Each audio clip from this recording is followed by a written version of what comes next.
The way I describe animal sheltering is if you think about rivers, that's what animal sheltering is. We have animals coming in all the time, we have animals going out all the time. And in a perfect world, they would flow equal. So you'd have equal number of animals coming in, equal number of animals coming out. But because animals are animals and we're human, there's stop gaps in there. I'm Matthew Levine, and the Director of Shelter Operations. So for this situation we just went through, it was a call for help from another organization, so we weren't leads on the case.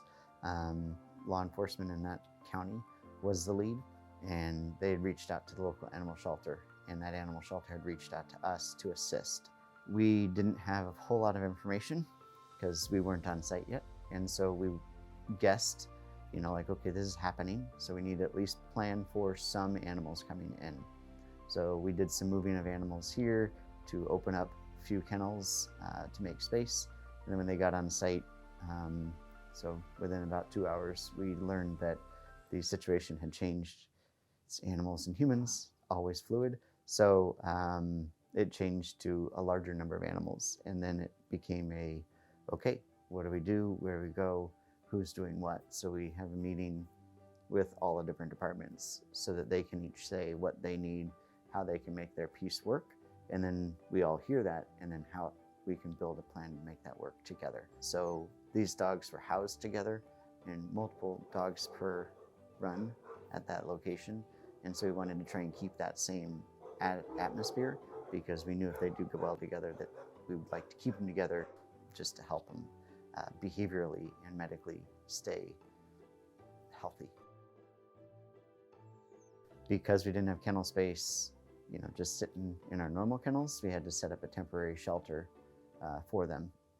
There's not one location I could go to, so it was multiple different sites picking those up, and we were still building those as they were bringing in the first load. Day to day, we see things that are traumatizing. We see things that are tough to deal with. Patrons that have bringing in animals, law enforcement cases, all of those different pieces, high emotions. It's our industry. So it's a skill set that as being in the industry, that you build resiliency through those things so that you know how to cope with it, process it, and help the next animal. We obviously come together as a team, we talk about it, we openly express what's going on.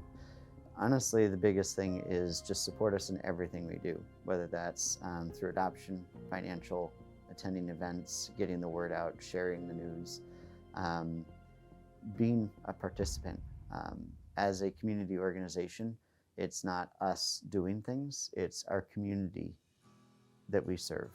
And we can't do it without the community coming together in whatever way it is.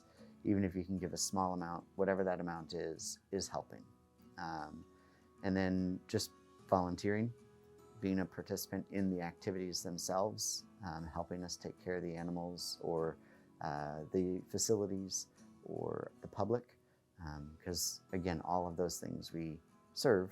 And so it's not just about cleaning a kennel. It's not just about doing evaluation on an animal. There's that people aspect to it as well.